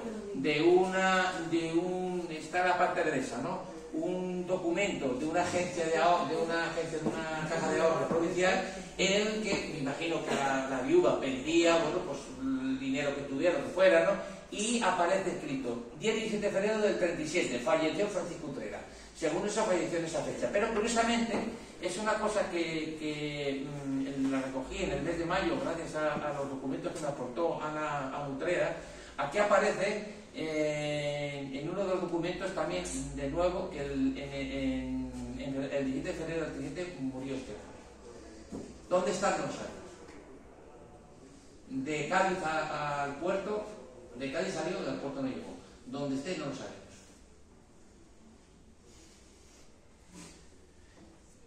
Esto sí pertenece a la segunda ola represiva. Son dos marineros, uno de ellos era José Utrera Rivera, hermano de Francisco, y otro era José Merero Ladón de Guevara. Estos hombres huyeron cuando se dio el golpe. En el caso de José Utrera huyó desde la línea de la Concepción hacia Gibraltar, de ahí pasó a Málaga. Y el otro, no sé cómo, huyó de donde estuviera y huyó hacia Málaga. Los dos combatieron en el frente occidental de Málaga. Sabes que Málaga había quedado en el bando republicano, y en toda la zona occidental de Málaga se creó un frente de guerra que linda con Cádiz y linda de alguna manera también con Sevilla, ¿no? Estaba controlado por el ejército sublevado, ¿no? En febrero del año 37 se produce la ofensiva del ejército sublevado sobre Málaga. Una ofensiva que la hacen fundamentalmente los italianos, porque ellos no se parecen, los italianos, hay que entender lo que son las cosas. Por supuesto, también la parte que correspondía, los italianos fueron los que realizaron esas actividades militares en la toma de Málaga. Estas personas, como tantas otras, pues fueron detenidas, esas prisioneras fueron detenidas y, pues, como todo, se clasifica y de Barbate, pues para Barbate. Y trabajaron Barbate. Aquí estuvieron en Barbate, se incluyó una primera información de quiénes eran tal y cual, y de inmediato fueron enviados a Algeciras, una Algeciras donde el Consejo de Guerra, el mismo Consejo de Guerra, digamos, en el archivo de Sevilla, en el archivo militar de Sevilla, que son, digamos, sumarios grandes, ¿no?, he documentado la petición de condena de muerte por parte del fiscal de las dos personas, que tiene lugar en el mes de marzo. En las dos se dice, en el documento se dice los dos, mañana será la vista, digamos, para emitir sentencia. No hay más documentos, son los últimos documentos que tenemos de estas personas. Sabemos que han sido fusiladas. ¿Por qué? Porque en documentos posteriores se hace referencia de otros archivos, van diciendo tal, bueno, murió, en fin, lo que fuera, ¿no? Por tanto, pero sí tenemos ya documentado, digamos, la sentencia de muerte pedida por el fiscal y que se ejecutó, aunque no tengamos la constancia escrita, digamos, de que fueran condenados. Sospechamos, por lo que yo he hablado con gente que trabajan en la memoria histórica de la zona del campo de Gibraltar, sospechamos que puede encontrarse en el campo, en Facinas. Hay una de las fosas, estas fosas que hay de personas asesinadas y desaparecidas, y sospechamos que se puede encontrar allí. Como todo, de momento no sabemos nada. Claro, estaba hablando, me he centrado más en las personas que han muerto, es decir, pero uno digo, bueno, pero es que la represión fue durísima, tuvo, digamos, muchísimas vertientes, ¿no? A los que eran empleados del ayuntamiento se les destituyó de sus cargos. Muchos fueron detenidos desde el primer momento. Ahora voy a hablar de una cosa muy curiosa que sí es importante señalarla. A través de las azas de suerte se eliminó el padrón de azas a determinado número de personas. Inicialmente se propuso a muchas, lo que pasa es que luego por distintas razones se quedó reflejado en una pequeña parte. Entre otras cosas porque algunos ya habían sido desgraciados, entonces ya no correspondía, etcétera, etcétera, ¿no? Hubo requisas, ¿no? de bienes, captación de bienes, digamos, en todo momento. Un caso muy curioso, un conileño, presidente de la agrupación socialista de Conil, que tenía un comercio aquí en Barbate, justamente en la zona esta donde se encuentra actualmente la calle Manuel Mariay, ¿no? El antiguo padre Castilla, ¿no? Y se llamaba Diego Sayute. Tenía un comercio de tejido, era, digamos, una familia, eran varios hermanos que tenían comercio en Conil y en Barbate.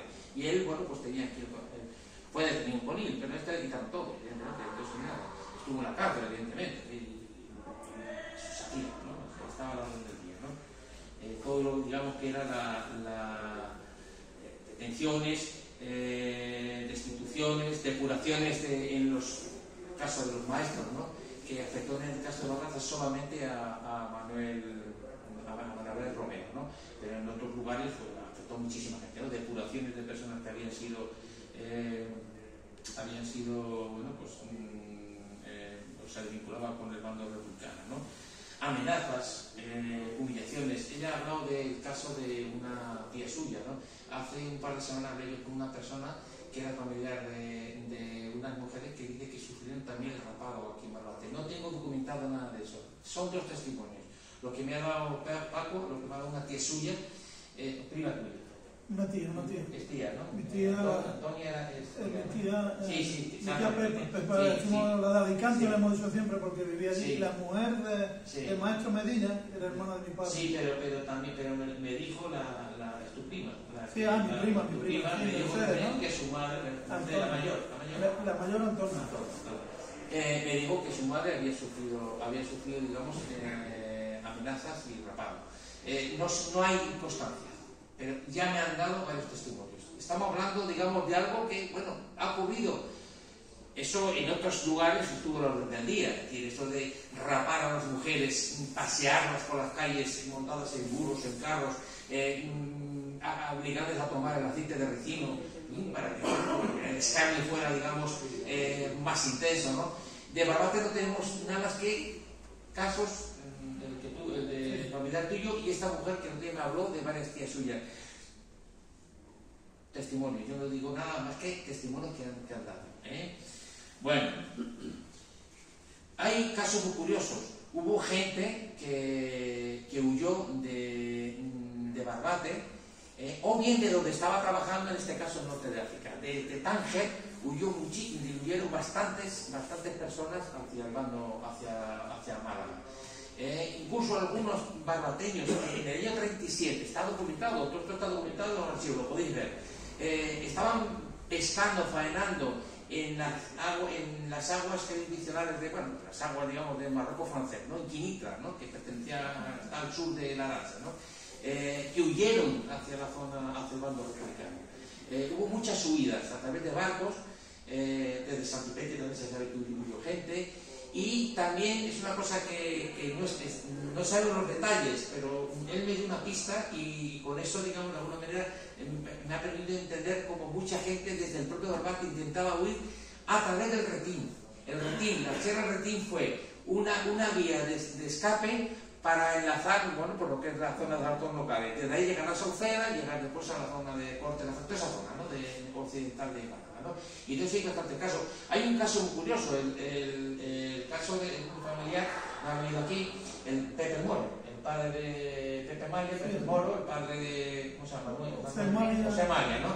Que me ha contado como su padre, él era de la CNT, era libertario, fue detenido, lo sueltan.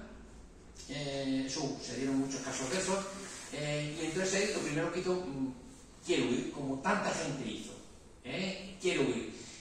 Por presiones familiares le dijeron que no lo hiciera, que se iba a ser la ruina de la familia, y al final no huyó, y le tocó estar, le movilizaron, estuvo en el primer bando sublevado como soldado. Cuando acaba la guerra le dijeron 2 años más de mil. Claro, era rojo, como 2 años más de mil. La guerra más 2 años de mil. Llegó el hombre en Barcelona, aprovechó para formarse como mecánico de motor y esas cosas, ¿no? Y no pudo trabajar de eso. Tuvo que embarcarse y se dedicó toda la vida a ser un marinero. No pudo trabajar en lo que él se había formado, ¿no? Quiero decir que el intento de huida desde la Pepa de Barbate se hizo a través del Retín. Hay un testimonio que tú lo sacas de gente de Zara que decían cómo había gente, había trastigos de gente por la Sierra del Retín, camino, digamos, hacia los locales. El chiquillo que le repartía al Tato el destello, un periódico que editó el Tato, claro. Les decía, no me acuerdo el nombre ahora. Sí. Ese chiquillo se lo encontró allí, huido allí. Los detalles los podéis ver en el libro, porque está, digamos, el libro, en fin, si me pierden muchos de estas cositas, ¿no? En el libro se puede ver perfectamente, ¿no? Hubo gente escondida, que se escondió. Hubo un caso, uno que se escondió en el Retín, porque su padre era guarda en el Retín, y al final el pobre hombre tuvo que regresar a su casa porque le había entrado tuvo una peritonitis. Entró muy malo, como una peritonitis, al final lo detuvieron y lo mandaron al hospital Mora y ahí a la cárcel, ¿no? Cuando ya se recuperó, ¿no? Hay un caso muy curioso de un socialista, Caujo, que me van los nombres, Antonio Reyes Martínez, que era socialista, era un hombre que se dedicaba a arreglar las velas de los barcos y que lo primero que hace es irse de Barbate, evidentemente. Está documentado que dice, ha huido, está escondido. Y cuando acaba la guerra, Agustín Varas, eso lo contaba Sebastián, lo contaba Sebastián Bernal, ¿no? Que impresionaron a su hermano para que le dijera dónde se encontraba escondido. Chan. Y entonces pues se había escondido en Bolonia, en el Realillo, en la zona de Bolonia que está en la Sierra de la Estrella. Había un cortijo y vivió con un familiar y estuvo escondido toda la guerra. Al final de la guerra lo fueron a buscar, entre ellos el alcalde de Zara, José Vado Valdés, y bueno, lo trajeron para acá. Según cuenta, no sabemos, según Chan Bernal, hubo un paripé, tuvo encarcelado un tiempo para que se dijera que había estado detenido, pero lo liberaron, bueno, para que se dedicara a trabajar en una actividad que por lo visto él era experto y que en Barbate se necesitaba particularmente, ¿no? Pero hubo gente escondida, ¿no? Hay más casos, lo podéis ver, de gente que fue escondida. Unos se escondieron en la zona de San Ambrosio, en la zona donde está el molino, en la zona está de la Porquera, estuvo escondido por allí, lo detuvieron después, estuvo encarcelado. Hay bastantes casos, ¿no? ¿Qué más podemos decir? Un caso muy curioso que está a la izquierda, ¿no? Almansa. Perdonad por un desastre. Almansa. Este hombre era de Villanueva bueno, al lado de la zona minera de Huelva, ¿no? Se vino aquí a Barbate y luego trabajó como jaratero. Fue acusado, estuvo corrido, estaba haciendo un amigo, ya no lo golpea, le llaman, le dicen tú no sé qué, no sé cuál parte del otro, y bueno, lo amenazarían y lo soltaron. El hombre se escondió porque temía que lo volvieran a detener, y cuando intentaba huir por la zona de la casa Postas, lo detuvieron. Entonces, bueno, lo enjuiciaron, lo condenaron y estuvo encarcelado en la cárcel de Astorga, ¿no? Y que son muchísimos casos. No quiero extenderme porque nos podemos perder mucho, ¿no? ¿Qué ocurre en Barbate a partir del año 36 y ya una vez que acaba la guerra, ¿no? Teniendo en cuenta de que por medio nos encontramos que Barbate consigue la independencia en relación a la mujer, ¿no? Bueno, se conforma lo que un nuevo poder local. Ese poder local, poder económico que existía de los años anteriores, se va, digamos, a incrustar claramente en el nuevo poder local. Y yo me gustaría llamar la atención de un hecho importante. Ahí tenéis en la parte izquierda la primera corporación, la fotografía que me ha cedido Juan Daza, está en muchos sitios, parece que esa me la ha cedido él, y aparece la primera corporación municipal. Arriba a la derecha he puesto las tres personas que simbolizan lo que yo intento dar a entender. Está, por supuesto, Agustín Barovaro, el hombre que de alguna manera es el artífice, ¿no?, del núcleo falangista del principio del año 36, y bueno, porque va a ser jefe local cuando es detenido a raíz del asesinato de los hermanos Caro Marín, el hombre que va a ser nombrado jefe local del movimiento cuando viene de la cárcel de Cádiz, que después va a ser nombrado alcalde pedáneo y que a partir del 38 va a ser alcalde de Barbate. Vale, el hombre, digamos, un pequeño comerciante, pequeño burgués, clases medias propietarias, bueno, porque representa muy bien lo que es así siempre el fascismo, ¿no? Esa digamos, de relación con este tipo de grupos sociales, ¿no? Propietarios, pequeños propietarios, etcétera, etcétera, ¿no? Y se va a convertir en el principal referente de Barbate, el primer alcalde de Barbate. Y a la derecha tenemos dos personas que son clave. Pues yo digo, el electorado de Barbate se va a conformar básicamente por dos núcleos. Uno es el núcleo político de la Falange, Agustín Baro es el referente, y en la parte derecha otro de ellos es Manuel Vázquez Rendón, propietario de los ultramarinos, etcétera, el hombre, el jefe de la Falange, el segundo de la Falange en Barbate en ese momento, y que es el teniente alcalde número 2, segundo, ¿no?, número 2 de Barbate, ¿no? Y el que está en el centro es Manuel Gallardo. Manuel Gallardo es un conservero, pertenece a una familia de propietarios, de conserveros, proveniente de Chiclana, pero que se ha instalado aquí en Barbate de unos años atrás y que, bueno, pues representa el sector industrial burgués de Barbate. Él está afiliado a la Falange desde antes del golpe de Estado. Igual que Manuel Vázquez Rendón, que es de los que estuvo detenido ya en el mes de abril. Por tanto, tenemos que la entidad tiene dos almas. El alma más propiamente político de la Falange, en sentido puro, que está vinculado a estas clases intermedias, el sector intermedio de la sociedad, y el sector de la burguesía que controla el municipio y que en primer momento, en el caso de Manuel Gallardo, se afilia a la Falange y después, bueno, vamos a ver cómo otros lo van a hacer también. Abajo, ¿quiénes están? Se encuentran Aniceto Ramírez, nombre de la CEDA. Todos estos datos que estoy dando relacionados con estos personajes se encuentran en el archivo de Diputación Provincial. Hay unos fondos que provienen de los antiguos sindicatos, que es un vivero de información impresionante, donde uno puede encontrar muchísima información que la que yo estoy ahora mismo transmitiendo. Este hombre había pertenecido a la CEDA, el partido de Gil Robles, la derecha monárquica que llamaban posibilista, ¿no?, occidentalista, más moderada, no llegaba al extremo de la reforma española de Cabo Sotero, no, pero que había estado en un proceso, a través de su juventud, un proceso de fascistización. Este hombre fue también concejal en la nueva corporación. Se tuvo que afiliar también a Falange, porque se afilió a Falange, ¿no? Aunque había de la CEDA, se afilió a Falange. A su derecha aparece un personaje muy curioso. Y no está aquí Agustín, pero pero yo lo voy a decir. Es decir, este hombre es José Vado Valdés. José Vado Valdés es un personaje curiosísimo. Este hombre había sido, era peluquero, por lo visto, barbero, ¿no? Ya Tato lo había denunciado por intrusismo profesional, porque se dedicaba a traer muelas en Zara, por tanto decía que es un intrusismo profesional, entre otras cosas porque no reunía las condiciones para poder hacer una cosa que pertenece al mundo sanitario, ¿no? Pero no me digáis por qué. En febrero del 36 es nombrado alcalde pedáneo de Zara Batunes, dentro, digamos, de la gestora de Barrate, ¿no? Y él es ahí, digamos, como alcalde pedáneo de Barrate. Pero esto lo he encontrado en la documentación, digamos, del archivo de la Diputación Provincial. Él desde el primer momento se presenta a Agustín Barrio y dice: yo quiero afiliarme a la falange. Y el primer momento del golpe se afilia a la falange.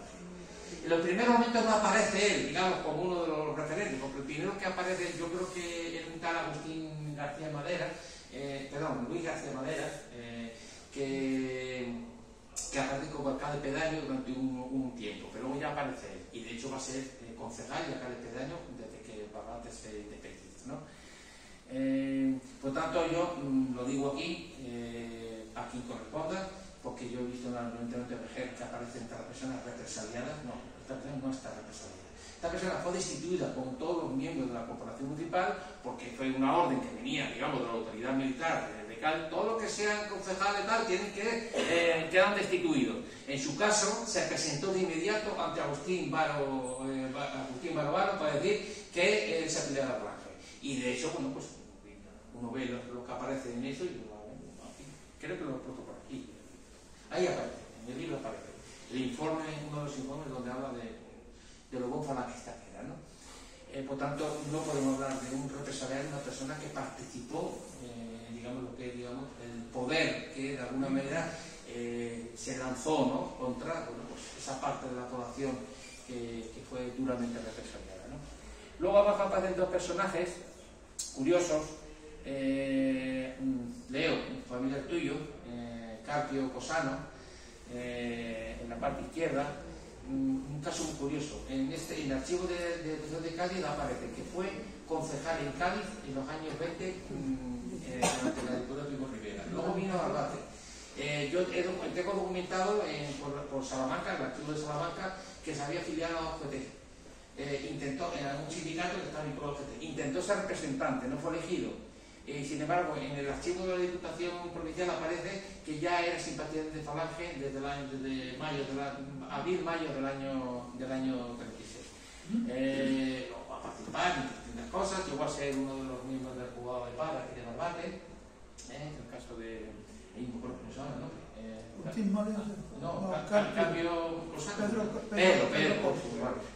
y a la derecha está otro personaje muy curioso, que es Agustín María Corrales.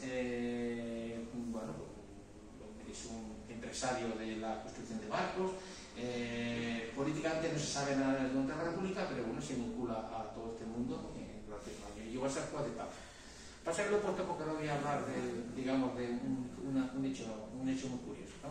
Y en la parte derecha no tengo fotografía, pero pongo el documento que da fe de un personaje muy curioso, ¿no? Un hombre de la CNT, afiliado a la CNT, se llamaba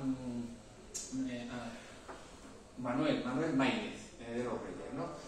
Que después, bueno, pues todo el mundo lo conoce por respecto a Laval, Varadero, otras cosas, ¿no? Era de la CNT. Pero este hombre del primer momento se presenta ante Agustín Barrio y dice que se quiere afiliar a la CNT. Hasta tal punto que esto es muy importante, en el mundo de la falange, como en el mundo del fascismo, esa predilección por atraer a obreros, digamos, una cosa, como una especie de obsesión, ¿no? Querían tener, porque hablaban de, claro, nosotros somos, queremos a los buenos obreros, todas esas cosas, ¿no? Bueno, pues este fue el primer jefe de sindicato de Barbate, Manuel de la Iglesia. Un antiguo cenetista que desde el primer momento se pasa a digamos, bueno, pues se presenta ante Agustín Barrio, esto está en el documento, se presenta y, bueno, pues pasa a dignidad de Falange y desde diciembre del 36 es nombrado jefe de Falange. El expediente que hay ahí en el archivo de Diputación, bueno, pues puede haber muchos detalles, ¿no? Y para ir viendo qué se va cociendo en en este pueblo, ¿no? La posguerra en Barbate es una posguerra que ha creado, ya lo digo, perdón que lo digo porque a lo mejor me vais a pegar, ha creado un mito. La propiedad de Barbate tiene que ver con Franquismo. La propiedad ya venía de antes. Es un pueblo que está creciendo porque los recursos del mar son recursos que generan riqueza en todos los aspectos. Por tanto, en la coyuntura, fijaros bien, de un país devastado, con falta de alimentos, con graves problemas para obtener proteínas, ¿cuáles eran las proteínas más baratas? La de la carne, que es imposible porque no había ni para alimentar con trigo a la población, los recursos del mar. Es decir, Barbate aprovecha, como todas las zonas costeras, aprovecha los recursos que tiene para poder, digamos, bueno, pues seguir en la senda que ya se había iniciado desde los años 20 y que prosiguió hasta finales de los años 60, cuando se produce, digamos, la demarcación de las aguas jurisdiccionales de Marruecos, como ocurrió en todos los países, y que, bueno, hizo que la zona pesquera se viera afectada a la hora de poder trabajar en las costas de Marruecos. ¿De acuerdo? Pero mientras tanto, Barbate aprovecha eso. La fotografía derecha ilustra, bueno, pues el crecimiento demográfico que tuvo Barbate. Al fondo está la chanca, ¿no? el foco, ¿no? Industrial económico de Barbate, el Barbate antiguo en la parte central, a la izquierda ese crecimiento que se fue hacia el norte, ¿no? Que de donde se construyó la plaza de la iglesia, todo que hemos crecido, y por supuesto estas barriadas nuevas, ¿no? Esto nos permite entender que Barbate se aprovechó de una coyuntura porque lo posibilitaba, es decir, los recursos del mar eran, digamos, los recursos que pedían los facilitaban. Puesto la fotografía del ayuntamiento que se construye en los años 50, la iglesia lo mismo, el centro, ¿no? La ciudad pesquera como referente, ¿no? De ese crecimiento. Y no quiero acabar esta parte del poder local sin mencionar un hecho muy importante. Y ya me voy a poner aquí dos documentos que están en el libro y que son, lo digo así, son una primicia, pero sobre todo que rompe con un mito. Es decir, la corrupción que hubo en Barbate por parte de quienes dirigían el municipio está documentada en lo que se encuentra en el archivo de la Diputación. Un caso fue el de Manuel Vázquez Rendón, el número 3 del ayuntamiento, teniente alcalde número 2, ¿no? Este hombre fue destituido en el año 41 porque se dedicaba a desatarlo, así de sencillo. Los documentos, aparte de como las peticiones por parte de la dirección de sindicatos de no sé qué, y no, ¿qué pasa con este hombre? Dame informe. Y ahí aparte la destitución. Fue destituido porque se dedicaba a vender en su ultramarinos galletas a un precio superior de lo que tenía que vender. Había un hombre que venía de Jerez que se dedicaba hacia el dinero y bueno, pues bueno, se dijo. Y destituido. Fue sustituido por otra persona, ¿no? Y nos vamos al caso de Agustín Baro. Agustín Baro ya tuvo una denuncia en el año 40 por parte de unos vecinos de Zapata, de que había cometido irregularidades económicas en no sé qué actividades económicas de lo que tenía, qué negocio. Empezó como un negocio pequeño, al final tiene representación de distintas empresas, etcétera, etcétera, ¿no? Esa denuncia se cerró desde Chiclana diciendo que cómo se iba a acusar a una persona tan importante de la calidad moral y tal, eso, por parte de dos personas que vivían en Zapal, ¿no?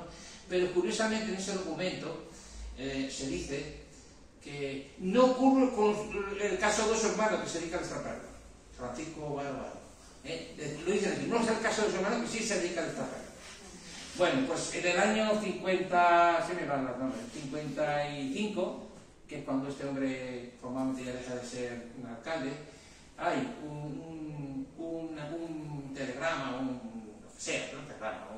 una petición por parte del ministro de la Gobernación diciéndole al gobernador de Cádiz que le explique qué pasa con Agustín Baro.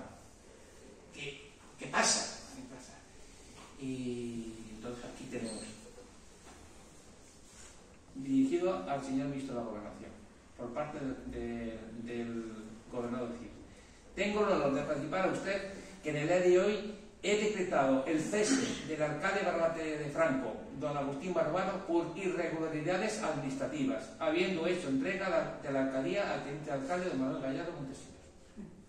Destituido. nadie sabía eso. Irregularidades administrativas.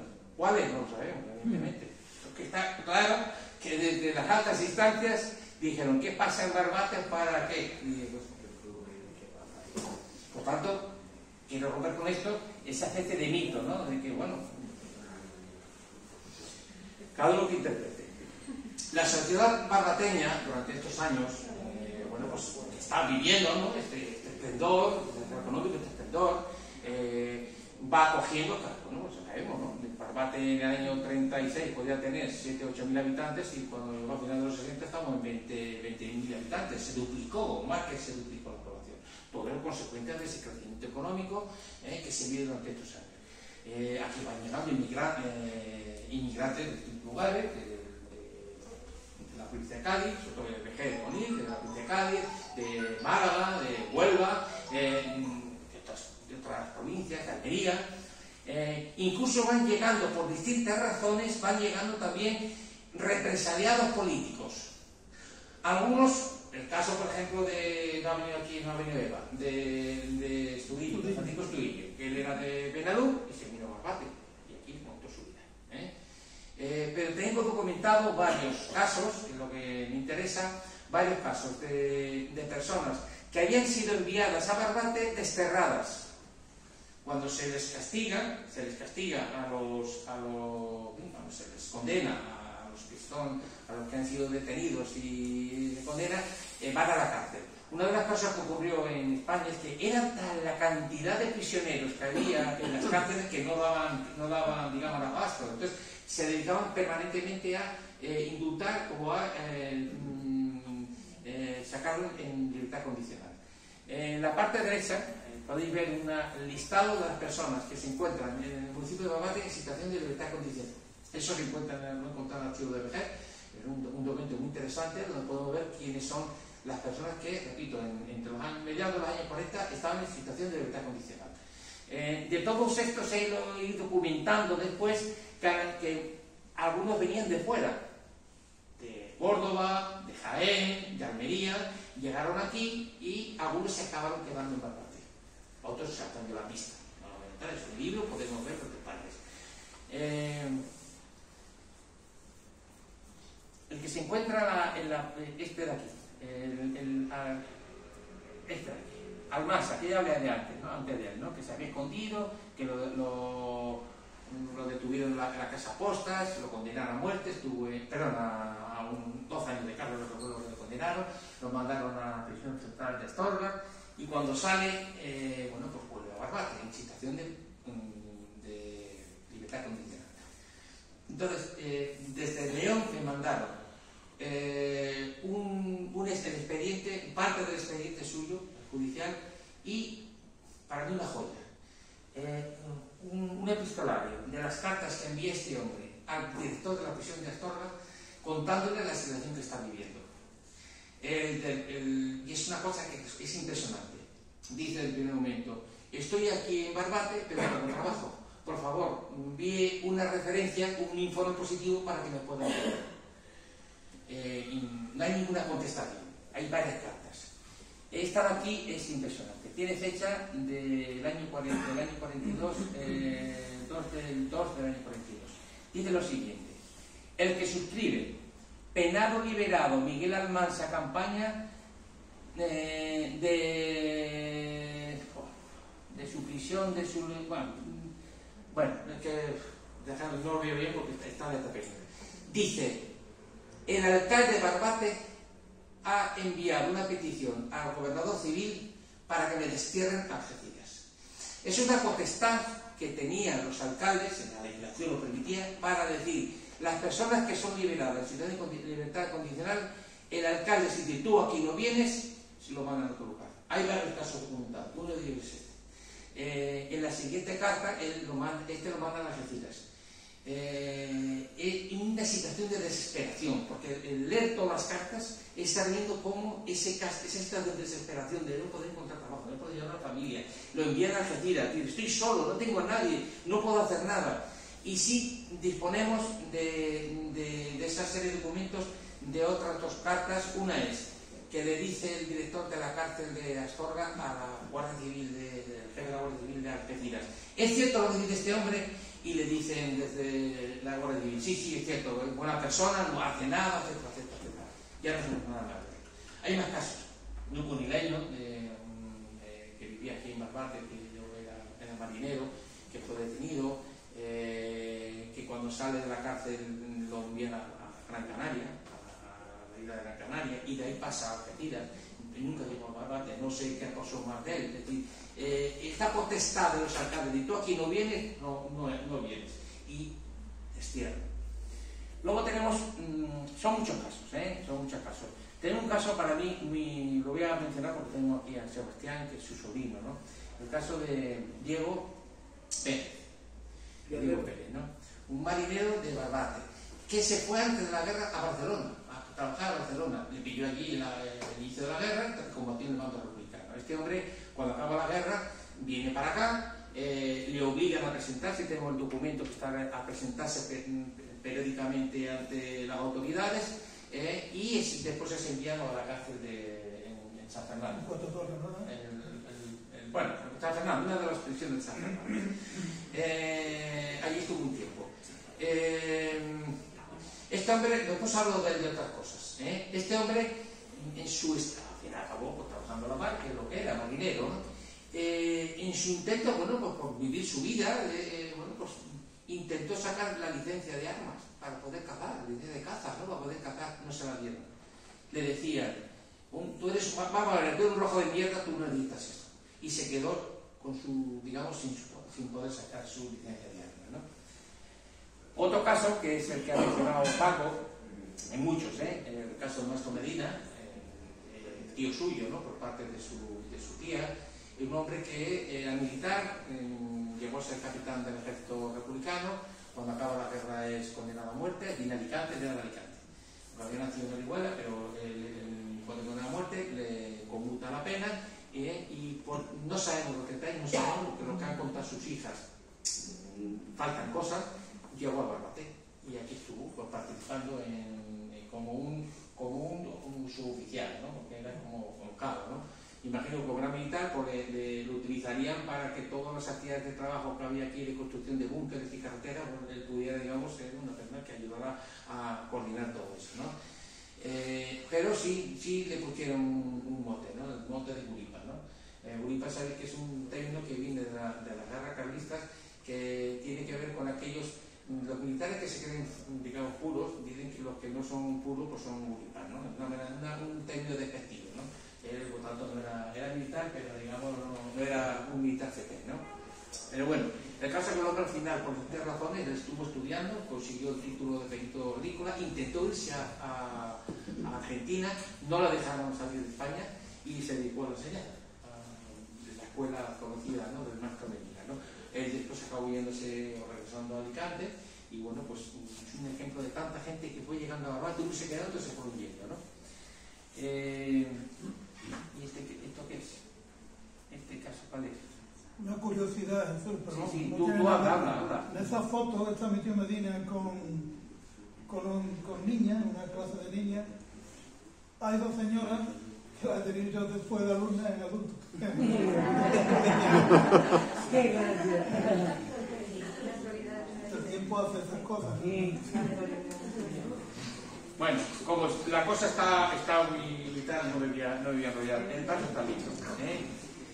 Bueno, llega la I-76 en plena transición. Yo digo el 76 porque es cuando empieza a hacer la primera legislación que va a permitir que aquellas personas que habiendo sido heridas o mutiladas durante la guerra pudieran solicitar pensiones de guerra. Entonces empieza un procedimiento de enviar, lo tienen que hacer los ayuntamientos, de gestionar todas esas cosas, ¿no? Entonces ahí en el archivo de Barbate varias peticiones de pedir, de solicitar pensiones de guerra, ¿no? O de que el ayuntamiento tramite para poder obtener la pensión de guerra. En algunos casos son represaliados los republicanos, se sabe, ¿no? En otros casos sospecho, porque es que, pero ¿cómo si estaba mutilado no le dieron una pensión de guerra? Que eran gente digamos, de izquierda, rojos, que habían combatido en el bando sublevado, pero que no le dieron pensión, pertenecieron a la orden de caballeros mutilados, que si hubieran sido, digamos, tíos de derecha, de izquierda, de régimen, todas esas cosas, ¿no? Porque empezaron a pedir, y uno dice, pero ¿cómo es posible cuando dicen su antecedente? Tú que viste frente al otro, y que no le hubieran dado una pensión? Pero bueno, no voy a meter ahí porque son conjeturas. Desde el año 76, o todavía a partir del 77, van aflorando gente que había vivido en estos años, ¿no? Había vivido estos años situaciones de guerra, de represión, habían sufrido la muerte de familiares, ¿no? En la parte izquierda tenemos a Pepe el Moro, este hombre que, repito, intentó huir, pero que su familia dijeron que no hiciera, pero combatió en el bando sublevado, pero después tuvo que estar haciendo daño de mil y no pudo trabajar como mecánico porque resulta que no lo dejaron, se tuvo que dedicar a la marinería, ¿no? Y que intentó en el año 77 con algún grupo de jóvenes de aquí de Barbate montar la CNT, junto con Diego Martín Rincones, ¿no? Diego Rincones, ¿no? Que también intentó, algunos intentaron esas cosas, ¿no? Bueno, otro fue el caso de la petición de pensiones por víctimas de guerra, por mutilación, etcétera, ¿no? Aquí tenemos documentado, por ejemplo, las peticiones de todos los que han matado. Todos los que tenemos aquí pidieron documentación aportaron documentación para solicitar la pensión de guerra, ¿no? Caso de Tato, de Francisco Domínguez, de Francisco Preda, etcétera, ¿no? Hay un caso muy curioso, que es el caso de un dirigente socialista de Málaga, que llegó a ser presidente de la Diputación, diputado provincial en el Congreso por Málaga, que era abogado, era del pueblo de Campillos, que cuando llegan las tropas sublevadas llegan a Málaga, pues lo detienen y de facto lo fusilan, ¿no? Curiosamente, su mujer le incautaron bienes ahí en Campillos, todas esas cosas, ¿no? Y curiosamente su mujer acabó reclamando en Barbate a través de uno de sus hijos. Este hombre se llama la familia Luna, lo conoceréis, ¿no? La Luna de aquí de Barbate, ¿no? Luna Padilla era una mujer, él era Luna, y acabaron reclamando en Barbate. Y hay petición evidentemente, de poder recibir una pensión porque su marido lo había matado, en su momento era víctima de guerra, ¿no? Hay otro caso muy curioso, que me gusta referirlo porque además lo utiliza mucho en el trabajo, en el libro, que es un antiguo marinero de Barbate, que era de Zara, que huyó dos veces desde Tánger a Málaga, porque en una volvió y luego volvió a irse. Y estuvo combatiendo por distintos frentes de guerra, acabó pasando, cuando Cataluña cae en enero del 39, pasando a Francia. Él estuvo en Algeret y luego pasó a Guils. Él dice que Guils se encontraba en la parte norte él dice que estuvo en Guils, pero él describe en sus memorias, porque la escritura en memorias, describe que estaba en la zona de Nantes. Por tanto, no estuvo en Guils. Guils se encuentra en la zona del País Vasco francés, ¿no? Para hacer una idea, que se dice que es el campo de concentración de los vascos, ¿no? Él no estuvo en Guils, estuvo en la zona norte. Cuenta, bueno, pues detalles de su estancia allí, de cómo cuando ya en el año 40, a finales del 40, los alemanes ocupan Francia, pues lo detienen, español, ¿no? Evidentemente español en Francia, rojo, ¿no? Lo enviaron para España y estuvo trabajando en campos de trabajo aquí en la provincia de Cádiz, montando búnkeres, haciendo carreteras, etc. Y contó todas sus peripecias. Unas memorias preciosas. Marisante, yo tengo que conseguir hablar con la familia porque eso merece ser publicado. Son cortitas, pero merece ser publicado. Para mí es una joya. Comete errores, cuando uno da memoria está hablando de su memoria, ¿no? Y a veces comete errores. Yo algunos errores los he corregido, que son cosas que uno ve, sabe de qué van, y luego además he conseguido todo su expediente militar en el archivo de Sevilla, ¿no? Donde hay cosas que es muy interesante. Se llama Manuel Callado Sánchez. Yo lo utilizo mucho en el libro porque es que los testimonios que da son preciosos para entender cómo salían del Tánger camino de Málaga, ¿no? Y luego todas las peripecias que vivieron, ¿no? Y por Almería, por Cataluña, etcétera, ¿no?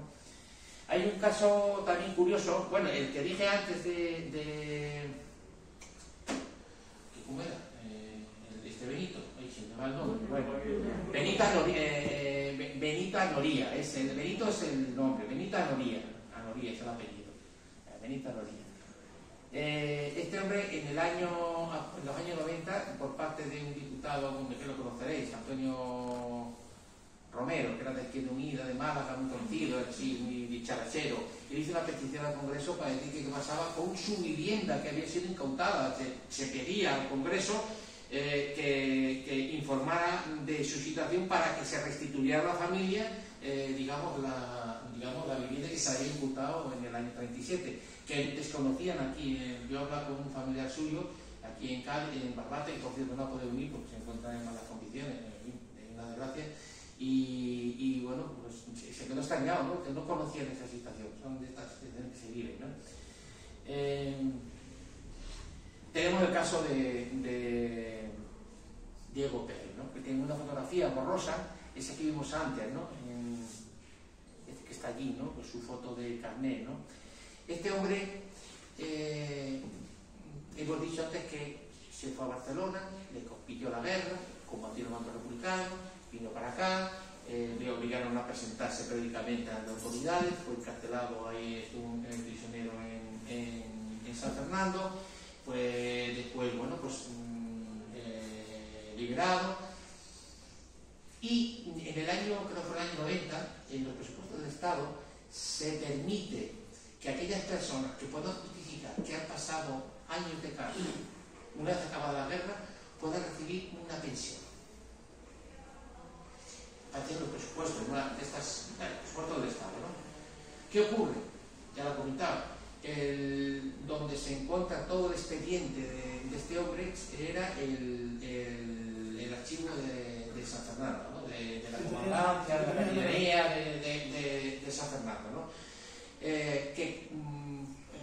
Bueno, pues conocí un incendio. Lo digo así. En esa época se han expurgado de los archivos de Falange, que han desaparecido prácticamente en casi todos los lados. Los de Conil, por suerte, se ha mantenido. Aquí ya se ha desaparecido. Documentación que yo estoy seguro que fue quemada intentadamente para evitar, digamos, bueno, que se conocieran detalles, digamos, de todos los procedimientos militares.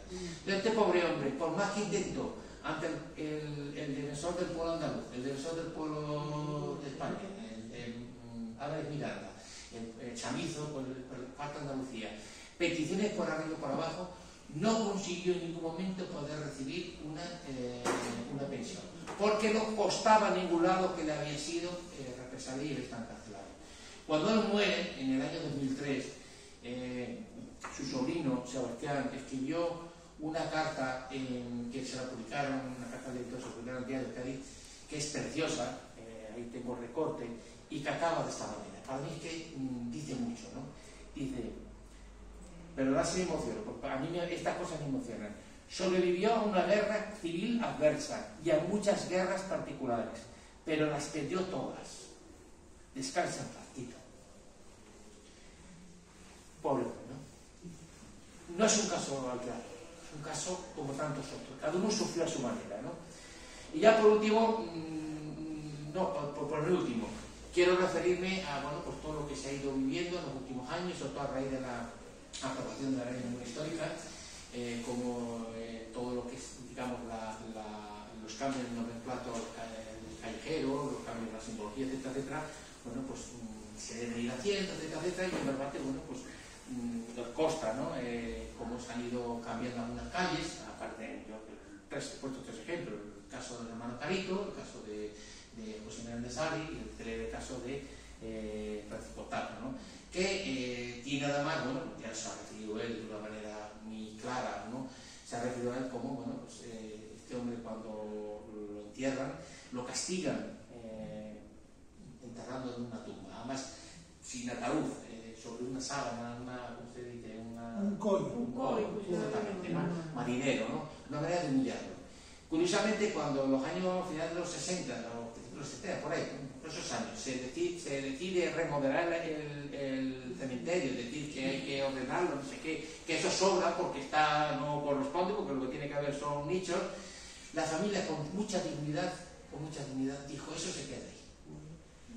Entonces lo que inicialmente fue una humillación, o quiso ser una humillación, o ahora mismo es el recordatorio de la muerte de todas estas personas que, bueno, que hemos ido viendo, ¿no? Y en la tumba todo el mundo la puede ver, ¿eh? Hay una frase, la conocida, ¿no? No nos dejaron conocerte, ¿no? Y ya por último, ya quiero acabar. El asunto de la memoria y de la investigación histórica, bueno, pues está en pañales. Ha habido, bueno, pues ya intentos, yo recuerdo, vamos, me refiero aquí, ¿no? A los intentos que hicieron los que organizaron el 50 aniversario, ¿no? De Barbate, ¿no? Como él y Antonio Aragón hicieron un pequeño artículo dedicado a Miranda de Sartre, donde fuimos conociendo ya quién era este hombre, este personaje curioso, ¿no? De los años 20 y los años 30, ¿no? Y su muerte, etcétera, ¿no? Se ha trabajado mucho en torno a él. Santiago está ahí, ha escrito un artículo sobre Miranda de Sartre, son los periodistas, ¿no? de represaliados en Cádiz, y de se encuentra el caso de Miranda de Sartre, ¿no? Se han escrito libros. Importante, por ejemplo, es el libro. Cuidado, y se han hecho recopilaciones de víctimas. El célebre Vejer recupera su memoria, incluye todo lo que era el municipio de Vejer en el año 36, ¿no? Y aparecen todos los represaliados, un listado de represaliados muy importantes, ¿no? Que se utilizó fundamentalmente desde lo que se encuentra en el archivo de Vejer, ¿no? Que ahí Santiago fue de los que estuvo trabajando en esa recopilación, y bueno, pues fue otro pequeño hito.